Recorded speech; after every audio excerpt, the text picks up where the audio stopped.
देनी पड़ेगी।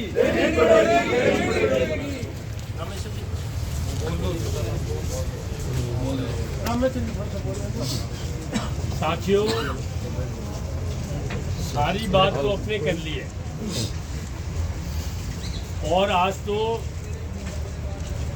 हमारा ये था कि हम ज्ञापन देंगे सिर्फ 25-30 आदमी और मुख्य आदमियों के साथ। आप तमाम लोग आए हो, ये लड़ाई बड़ी मजबूत है। कह रहे थे डबल इंजन की सरकार ने किसानों का बेड़ा धो दिया। ट्रंप ने 50% टैक्स लगाया भारत पर। हमारे देश का प्रधानमंत्री एक शब्द नहीं बोला, उल्टा उसके ऊपर जाकर के किसानों के गले पर छुरी चलाई है कि 11% टैक्स जो कपास पे लगता था, कॉटन पे लगता था, जो विदेश से आती है, उसका माफ़ कर दिया। और उसका फ़र्क क्या पड़ेगा? हमें सब्सिडी मिलती है 2.5% और अमेरिका में मिलती है 36%। हम करते हैं 65% लोग हैं जो खेती से जुड़े हुए हैं, वहाँ है 3.5%। 3.5% को मोदी बचा रहा है, 36% को दे रही है। कह नहीं हम भी कुछ देंगे आपको, आप ले आओ माल, हम आपसे कोई टैक्स नहीं लेंगे। और हमारा माल अगर बाहर जाएगा तो उस पर 50% टैक्स लगेगा। दूसरी सवाल ये कि प्रमुख सवाल आज हमारा ये है, वो है न्यूनतम समर्थन मूल्य पर खरीद। और अभी वक्त है, 10 दिन के बाद हमारा पीआर जो है वो आ जाएगा मंडी के अंदर, और पीआर वेट नहीं करेगा, इंतजार नहीं करेगा। अब की बार हमारा नरमा खत्म हो रहा है, पर धान पूरे इलाके के अंदर बहुत अच्छा है, उसकी पैदावार बड़ी अच्छी है। पर किसान के साथ तो होता है, जब कम पैदा होता है, जब भी उसकी मौत होती है, और ज़्यादा पैदा कर लेता है तब भी उसकी मौत होती है। और ये है अपने हाथ के अंदर। अगर अपने देखेंगे कि हो जाएगा, असल में माफ़ करना अपना कोई दीन धर्म नहीं है। यहाँ बात करके जाएंगे, आगे क्या वो की मिलना यार, मोदी बड़ा तकड़ा है, कुछ नहीं। चलो और फिर ठीक है।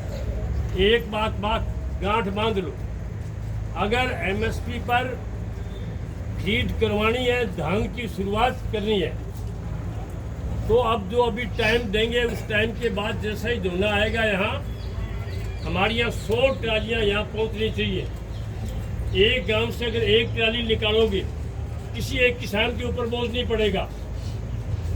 गांव में ट्राली खड़ी कर दो, दौड़ी मान के सब जाएंगे मांगने के लिए कि भाई आप जो है 10 किलो है तो 10 किलो के पैसे दे, 1 कुंटल डालना है तो 1 कुंटल के पैसे दे, और एक किसान को गंगे पकड़ के पैसे और ट्राली लेके चल। ये करके लाएंगे, यहाँ आएंगे, और उसके बाद लगातार यहीं बैठेंगे जब तक खरीद शुरू करने की ये बात नहीं करेंगे। यही अपने पास एक नज़रिया है, उसके अंदर आंदोलन के कर्म भी रहेंगे, रास्ता बंद करेंगे, फैक्ट्री को घेरेंगे, जो भी अपने बैठ करके तय करेंगे उसको लागू करेंगे। पर लागू करने का एक ही तरीका है कि सबको आना पड़ेगा। मैंने कह रहा दीन धर्म नहीं है। वहाँ जब जाने लग जाते हैं, खाटू श्याम जी के जा रहे हैं, अरे मैंने कहा आप तो गुरुद्वारा साहब जाते हो, हमारे गुरु साहब ने तो कहा ये है हमारा गुरु। कितने गुरु बनाओगे? वो किसी का नहीं है, कोई कहीं गुरु बना रहा है, कोई कहीं बना रहा है, कोई कहीं बना रहा है। एक जो है 50-50 मंदिरों पे जाते हैं। हमारा एक ही मंदिर है, वो है हमारी ज़मीन, और हमारे मंदिर को तोड़ने में लगे हुए हैं, हमारे मंदिर को बेचने में लगे हुए हैं। इसलिए आप अपने मंदिर की परवाह नहीं करते, जो सारे परिवार को रोजी रोटी देता है, जो पूरे देश को चलाता है, उसकी तो हम चिंता नहीं कर रहे। और ये जो लकड़ियों के बने हुए हैं, ईंटों के बने हुए हैं, उनको बचाने में लगे हुए हैं हम। तो हमारा देश भी जब बचेगा, हमारी ज़मीन बचेगी, हमारी खेती बचेगी, हमारे लोग बचेंगे, और उसको तबाह करने की जिम्मेदारी हिंदुस्तान के सरकार ने ले ली है। पर ये हम तबाह नहीं होने देंगे। इसकी लड़ाई की शुरुआत करोगे। इन्हीं शब्दों के साथ आपका बहुत बहुत धन्यवाद। साथियों, ਕਲੈਕਟਰ ਸਾਹਿਬ ਨਾਲ ਮੀਟਿੰਗ ਕਰਨੀ ਹੈ। ਵੈਸੇ ਆਪਾਂ ਸਾਰੇ ਇੰਨੀ ਬੁੱਧੀ ਰੱਖਦੇ ਹਾਂ ਕਿ ਆਪਣੇ ਚੋਂ ਕੋਈ ਵੀ ਜਾ ਕੇ ਕਰ ਸਕਦਾ ਹੈ, ਲੇਕਿਨ ਫਿਰ ਵੀ ਇੱਕ ਲਿਸਟ ਤਿਆਰ ਕਰੀਏ ਸਾਥੀਆਂ ਨੇ, ਉਹ 20 ਸਾਥੀ ਜਾਣਗੇ। ਕੋਈ ਹੋਰ ਵੀ ਕੋਈ ਇੱਕ ਦੋ ਕੋਈ ਸਾਥੀ ਕੋਈ ਸਪੈਸ਼ਲ ਕੋਈ ਗੱਲ ਕਰਨੀ ਚਾਹੁੰਦਾ ਹੋਵੇ ਜਾ ਸਕਦਾ ਹੈ। ਇੱਥੇ ਐਵੇਂ ਹੀ ਰਹਿਣਾ, ਆਪਣੀ ਸਭਾ ਚੱਲੀ ਜਾਊਗੀ। ਗੋਪਾਲ ਜੀ ਬਿਸ਼ਨੋਈ ਇਹਨਾਂ ਨੂੰ ਮੇਰੀ ਬੇਨਤੀ ਹੈ ਕਿ ਸਭਾ ਨੂੰ ਇੱਥੇ ਸੰਭਾਲ ਕੇ ਸਾਰਿਆਂ ਦੇ ਵਿਚਾਰ ਇੱਥੇ ਬੈਠੋ, ਕੋਈ ਦਿੱਕਤ ਨਹੀਂ। ਬੋਲੋ ਵੀ ਨਾਮ ਲਓ। रामेश्वर जी वर्मा